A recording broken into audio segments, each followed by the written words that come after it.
मैं मुंह लपेटे कमरे में पड़ी थी। मेरा मिजाज पूरी तरह खराब हो चुका था। इतने में पापा कमरे में आए और कहने लगे, अरे अर्शी, तू क्यों छोटी छोटी बातों पर दिल खराब कर लेती है? शादी ही तो करनी है, ऐसी कौन सी मुश्किल बात है? चल अब यह गोलियां खा ले, देखना कितनी जल्दी तेरी शादी हो जाएगी। मैंने अजीब सी नज़रों से पापा की तरफ देखा।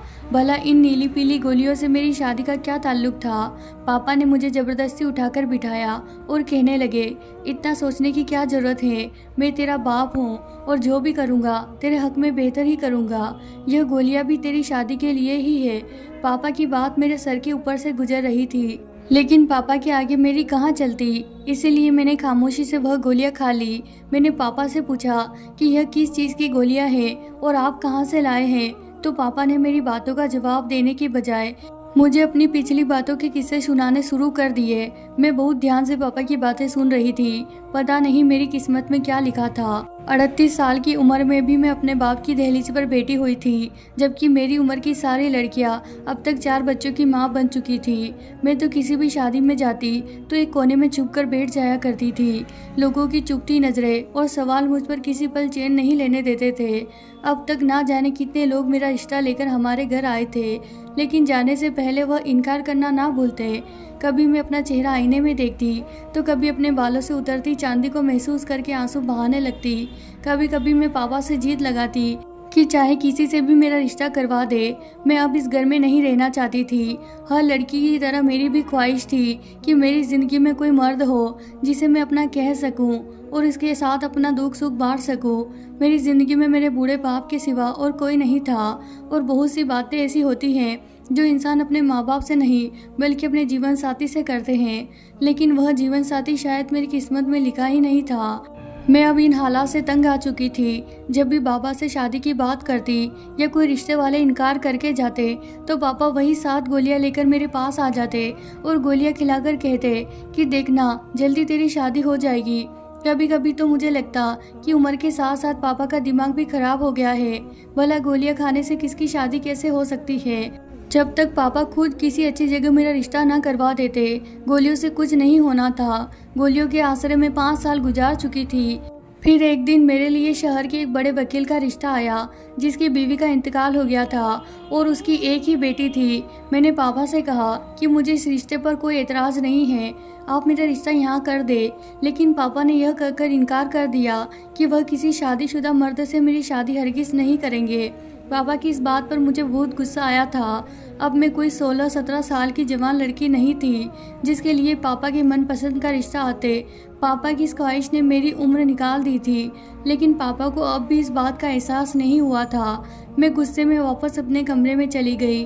कुछ देर में ही पापा कमरे का दरवाज़ा जोर से बजाने लगे। मजबूरन मुझे दरवाज़ा खोलना पड़ा, लेकिन मैंने सोच लिया था कि मैं पापा से कोई बात नहीं करूँगी। जब पापा को मेरे जज्बात की परवाह नहीं थी और ना ही मेरी बढ़ती उम्र का एहसास था, तो मुझे भी उनसे कोई बात नहीं करनी थी। पापा कमरे में आए और आकर प्यार से मुझे समझाने लगे कि अर्शी, इतना जल्दी का जोर न डाल, तेरी किस्मत में बहुत अच्छा लड़का लिखा है। मैंने गुस्से में पापा से कहा कि वह अच्छा लड़का कब आएगा? जब मैं बूढ़ी हो जाऊंगी, क्योंकि आधी उम्र तो गुजार चुकी हूँ। पापा ने वही 7 गोलियां और दूध का गिलास मेरे आगे रखा और कहने लगे, इसे पी लो, फिर देखना कैसा अच्छा लड़का मिलेगा। मैंने पापा से साफ साफ कहा कि अब मुझे कोई गोलियां नहीं खानी है। इतने सालों से जब भी मैंने शादी का नाम लिया है, आपने यह गोलियां खिलाकर मुझे खामोश कर दिया, लेकिन इन गोलियों से कुछ नहीं होने वाला है। पापा कहने लगे, यह जादू की गोलियां है, यह तेरी किस्मत बदल देगी।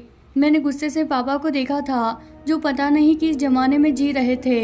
अब तक तो उन गोलियों से ना ही मेरी किस्मत बदली थी और ना ही मेरी शादी हुई थी। ऐसा नहीं था कि मेरे रिश्ते नहीं आते थे, लेकिन ना जाने क्यों रिश्ते वाले हमेशा इनकार ही करके चले जाते थे, या फिर उनके इनकार से पहले पापा खुद मना कर देते थे। शुरू में पापा ने जब मुझे यह गोलियां खिलाना शुरू की थी तो मैं बहुत हैरान हुई थी, लेकिन फिर पापा ने मुझे बताया कि इन गोलियों से मेरी खूबसूरती में इजाफा होगा और हालात ने जो मेरे चेहरे को तबाह कर दिया है उस पर दोबारा रौनक आ जाएगी।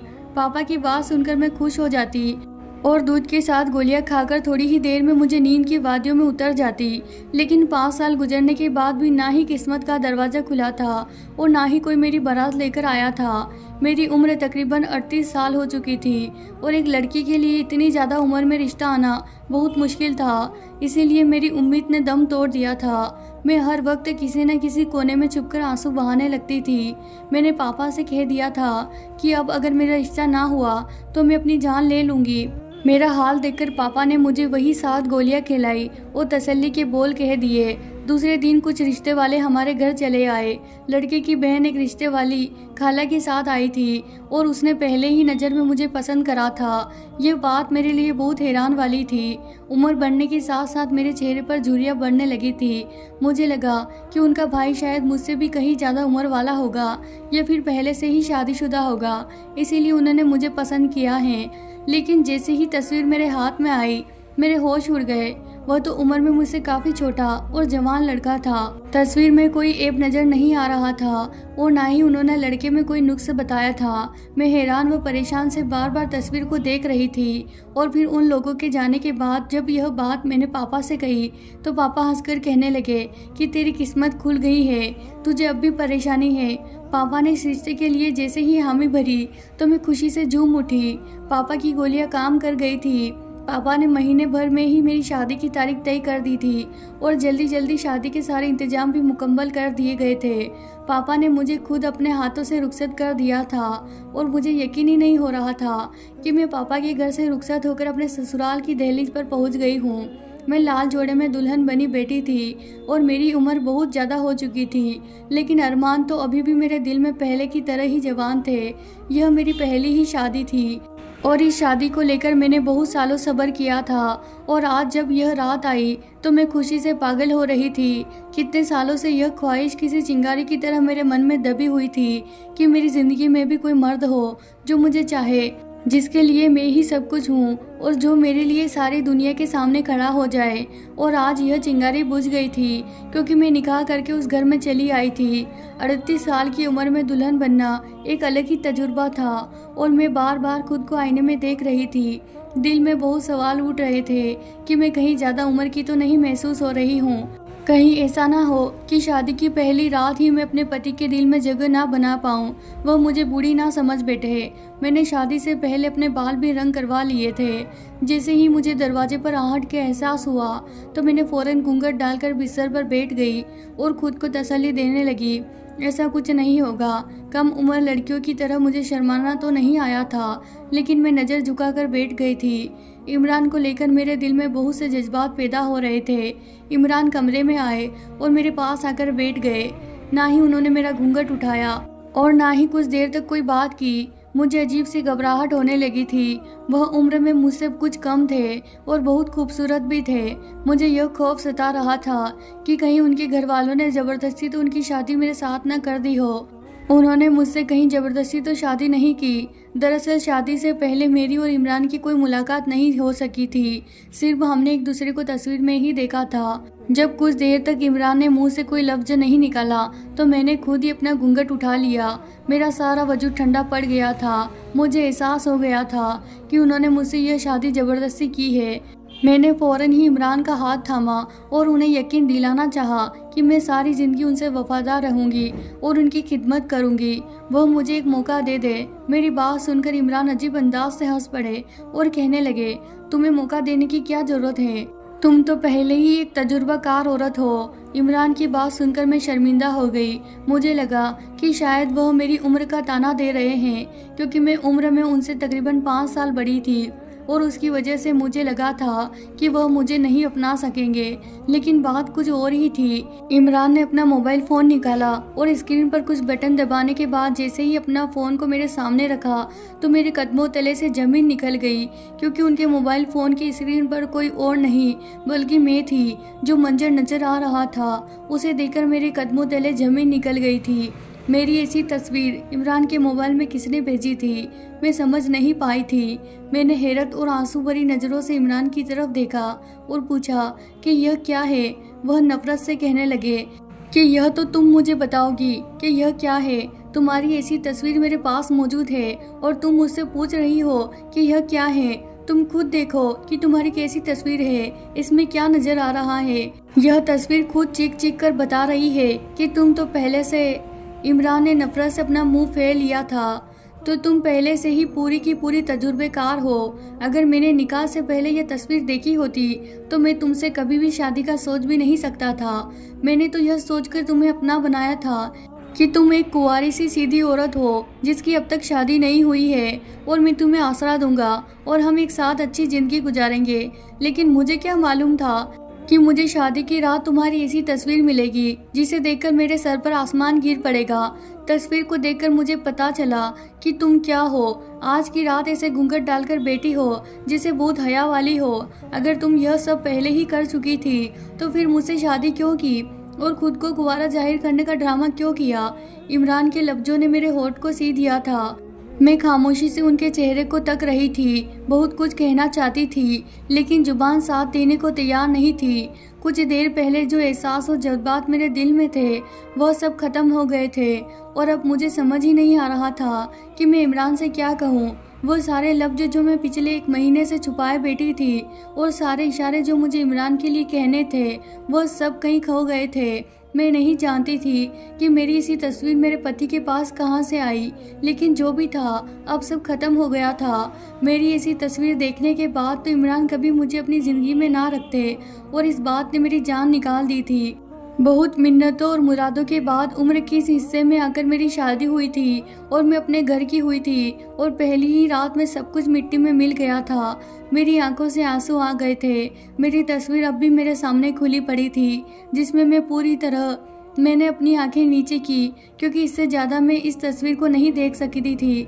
मेरे सर पर तो सातों आसमान गिर पड़े थे क्योंकि इमरान कह रहे थे कि तुम तो बहुत ही मक्कार निकली, पता नहीं किस किस के साथ। मैंने उनकी पूरी बात सुने बगैर ही अपने दोनों हाथ अपने कानों पर रख लिए। इमरान की लफ्ज मेरी रूह को छलनी कर रहे थे। मेरा पिछला वक्त बहुत मुश्किल से गुजरा था। मुझे पहले कांटे ही मिले थे। मैं आंखें बंद करके गुजरे वक्तों का सोच रही थी जहां मुझे कुछ पल का भी सुकून ना हो सका था, और अब जब मैंने सुकून की सांस लेने का सोचा था तो भी सब खराब हो गया था। मेरा नाम अर्शी है और मेरा ताल्लुक पंजाब से है। मेरे माँ बाप बहुत ही अच्छे और मोहब्बत करने वाले थे, लेकिन फिर किस्मत ने धोखा दे दिया और मेरी माँ दूसरे बेटे की पैदाइश पर हमें छोड़कर हमेशा के लिए चली गई। बहुत छोटी सी उम्र में ही मुझ पर अपने भाई की जिम्मेदारी आ गई थी। पापा तो नौकरी पर चले जाते, सुबह घर से निकलते तो शाम को वापस आते। मैं खुद से 7 साल छोटे भाई को सारा दिन संभालती रहती थी। ना ही मैंने बचपन की कोई खुशी देखी थी और ना ही कभी खिलौनों से खेली थी। मेरे पास तो घर और भाई की जिम्मेदारी से ही फुर्सत नहीं थी। पापा ने मुझे तालीम भी हासिल करनी नहीं दी थी क्योंकि अगर मैं स्कूल जाती तो घर को कौन देखता, इसीलिए मैं नहीं पढ़ी थी और सारी तवज्जो और जान अपने भाई पर लगा दी। मेरा छोटा भाई जीशान बहुत शरारती था। घर के कामकाज के साथ मैं उस पर भी पूरी नज़र रखती थी, लेकिन अगर कभी मुझसे जरा सी चूक होती या जीशान को कोई मामूली सी चोट लग जाए तो पापा मुझे बुरी तरह पीटने लगते थे। पापा को जीशान बहुत ज़्यादा अजीज था।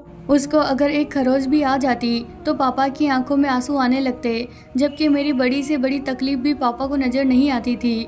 कम उम्र से ही काम करने की वजह से मेरे हाथ जगह जगह से जल चुके थे, लेकिन पापा ने कभी मेरे उन जले हाथों पर नज़र नहीं डाली थी और ना ही कभी मेरे दर्द महसूस किए थे। मैं बीमार होती या दुखी होती हमेशा बावर्ची खाने में छुपकर ही आंसू बहा लिया करती थी। उसे कुछ अच्छा सिखाने की कोशिश करती तो पापा से मेरी झूठी सच्ची शिकायत लगाता और पापा मुझे डांटते और मारने लगते। जीशान ने 10वीं के इम्तिहान पास किए तो उसके नंबर कुछ खास नहीं आए थे। उसका किसी अच्छे कॉलेज में एडमिशन नहीं मिला था तो पापा ने उसका एक दूर दराज के कॉलेज में दाखिला दिलवा दिया था और हॉस्टल में रहने लगा था और मैं पापा के साथ घर में तन्हा रह गई थी। जीशान के जाने के बाद मुझे एहसास हुआ था कि उसके होने से मेरी ज़िंदगी में कुछ रौनक थी। अब तो यह घर वीरान हो गया था। जीशान के जाने के बाद पापा भी मेरे करीब हो गए थे। वह उठते बैठते मुझसे पूछने लगते थे और इस बात ने मुझे बहुत खुश कर दिया था। अक्सर पापा मेरे कमरे में चले आते और घंटों मेरे साथ गुजारते, मुझसे बहुत सी बातें करते। जैसे जैसे उनकी उम्र में इजाफा हो रहा था उनके रवैया में भी बदलाव आ रहा था और मैं उनके लहजे में अपने लिए मोहब्बत महसूस करने लगी थी। उसी बात ने मुझे नई जिंदगी दी थी। जीशान को गए 5 साल होने वाले थे, लेकिन वह पलटकर वापस नहीं आया था। पापा उसे बहुत पैसे भेजा करते थे। मैं पापा से जब भी कहती कि जीशान को वापस बुलवा ले तो पापा इनकार कर देते और मोहब्बत से कहते कि मेरी अर्शी है ना मेरे साथ, लेकिन बहुत जल्दी पापा के इस मोहब्बत भरे लफ्ज़ों का राज भी खुलकर मेरे सामने आ गया। जिसान किसी अमीर जादी से शादी कर ली थी और वह उसके बंगले में शिफ्ट हो गया था। ना ही वह वापस आना चाहता था और ना ही वह अब हमसे कोई रिश्ता रखना चाहता था। लेकिन अपने बेटे का भरम रखने के लिए पापा ने यह बात मुझसे छुपा ली थी। मैं भी पापा को शर्मिंदा नहीं करना चाहती थी। मैंने उन्हें पिछली सारी बातों के लिए माफ़ कर दिया था। इसीलिए पापा की मोहब्बत को कबूल करके उनके साथ खुशी से ज़िंदगी गुजारने लगी। मगर कुछ वक्त में ही मुझे एहसास हो गया था कि पापा मेरे लिए आने वाले हर रिश्ते से इनकार कर देते थे या रिश्ते वाले खुद ही मना करके चले जाते थे। कुछ सालों तक यह सिलसिला ऐसे ही चलता रहा था और पापा ने शादी के नाम पर मुझे गोलियां खिलानी शुरू कर दी थी। और खुदा खुदा करके जब इमरान से मेरी शादी हुई तो शादी की रात मुझे अपनी ही तस्वीर देखने को मिली कि जिनके बाद मैं खुद से नज़रें मिलाने लायक भी ना रही। मैंने लड़खड़ाते लहजे में इमरान को बताना चाहा कि यह तस्वीर मेरी नहीं है और ना ही मुझे इनके बारे में कुछ पता है। मगर मेरी बात सुनकर इमरान ने मुझे बहुत नफरत से देखा और कहने लगा कि तुम बड़ी ही ढीठ हो जो झूठ पर झूठ कह रही हो। गौर से देखो, ये तुम्हारा ही कमरा है और तुम्हारा ही बिस्तर है। तो मैंने गौर से देखा तो वाकई ही वह मेरा ही कमरा था। दीवार का वही नीला रंग मेरी बर्बादी की दास्तां सुना रहा था। मुझे खुद मालूम नहीं था कि मेरी ऐसी तस्वीर कब और किसने ली थी। मगर इमरान मेरी बात मानने को तैयार नहीं था। बहुत इंतजार और मुरादों के बाद मेरी शादी हुई थी और शादी की पहली रात ही मैं बर्बाद हो गई थी। इमरान ने मुझे कहा था कि मैं एक रात उनके घर गुजार सकती हूँ, लेकिन आने वाली सुबह हमारा कोई ताल्लुक नहीं होगा। इमरान की इस बात ने मेरे रोंगटे खड़े कर दिए थे। मैं वापस अपने बाप के घर नहीं जाना चाहती थी। मैं इमरान के कदमों में बैठकर हाथ जोड़कर मिन्नतें करने लगी कि यह तस्वीर मेरी नहीं है। मैंने कभी ऐसी तस्वीर नहीं बनाई है और ना ही मैं कोई घिरी हुई घटिया लड़की हूँ। मैंने तो इज्जत से आपके साथ शादी की है और आपके साथ ज़िंदगी गुजारना चाहती हूँ। लेकिन इमरान पर मेरी किसी बात का कोई असर नहीं हो रहा था। सारी रात इमरान के आगे हाथ जोड़े गुजर गई थी और सुबह के वक्त जब उनकी बड़ी बहन कमरे में आई तो इमरान ने उन्हें सारी हकीकत बताकर अपना फैसला सुना दिया था। क्या वह मुझे अपनी ज़िंदगी में बर्दाश्त नहीं करना चाहते। इमरान की बड़ी बहन मेरी नंद ने मेरी भी सारी बात सुनी और इमरान से कहा कि जल्दबाजी में कोई गलत फैसला करने की ज़रूरत नहीं है। आराम से इस मसले को हल करे, क्योंकि ये इस बात को कबूल करने के लिए तैयार नहीं है। अगर ये तस्वीर उनकी है तो फिर हमें पहले पूरे सच का पता लगाना चाहिए। कहीं ऐसा ना हो कि गुस्से में आकर तुम एक मजबूर के साथ नाइंसाफ़ी कर बैठो। इमरान की बहन की बात सुनकर मैं हैरान रह गई थी कि मेरी तस्वीर देखने के बावजूद भी वह मेरे खिलाफ नहीं हुई थी, बल्कि मुझे एक मौका देना चाहती थी। बहुत नरमी से वह मुझसे पूछने लगी, कैसा कैसे मुमकिन है कि किसी ने तुम्हारी तस्वीर बनाई है और तुम्हें पता भी नहीं हो। तुम क्या नींद की दवा लेती हो। मैंने अप्पी को बताया कि ऐसी तो कोई बात नहीं है, लेकिन जब भी मैं पापा की दी हुई गोलियां खाती हूँ तो मुझे गहरी नींद आती है। मेरी बात सुनकर अप्पी हैरानी से कहने लगी कि तुम्हारे पापा तुम्हें कौन सी गोलियां खिलाते थे। और फिर मैंने उन्हें बताया कि वह मुझे शादी के लिए 7 गोलियां खिलाते थे। यह बात सुनकर इमरान और अप्पी दोनों चौंक उठे और कहने लगे, ऐसी कौन सी गोली आती है। तुम शायद पढ़ी लिखी नहीं हो और सारी ज़िंदगी अपने बाप के साथ घर में रही हो, इसीलिए उनकी बात पर यकीन करती चली आई हो। दाल में कुछ न कुछ काला जरूर है, क्योंकि तुम्हारा बाप तुम्हारी शादी नहीं करवाना चाहता था। और यह बात मुझे रिश्ते वाली ने बताई थी कि तुम्हारे बाप ने आज तक तुम्हारे घर आने वाले हर रिश्ते को खुद ठुकराया था। अगर तुम्हें इस बात में कोई शक नहीं है कि यह तस्वीर तुमने अपनी मर्जी से बनवाई है तो हम अभी सच का पता लगा लेते हैं। इमरान ने पहले तो इस बात को मालूम किया कि यह तस्वीर कहाँ से आई है और फिर उन्हें पता चल गया कि यह तस्वीर किसी और ने नहीं बल्कि मेरे बाप ने भेजी है। और तस्वीर में मैं अपने कमरे में ही बिस्तर पर मौजूद थी और मेरे साथ कोई मर्द भी था जिसका चेहरा तस्वीर में नहीं था। मैं बिस्तर पर जिस हालत में पड़ी थी वह देखकर मैं शर्मिंदगी से जमीन में गिर रही थी। और फिर जब इमरान को पता चल गया कि तस्वीर मेरे बाप ने भेजी है तो उन्होंने मेरे बाप को बुलाया और कहा कि मैं किसी कीमत पर इसे नहीं छोड़ूंगा, इसीलिए बेहतर है कि आप सारा सच खुद ही बता दीजिए। मेरे बाप ने अजीब सी नज़रों से मेरी तरफ देखा और कहने लगा, मैं अर्शी की शादी नहीं होने देना चाहता था।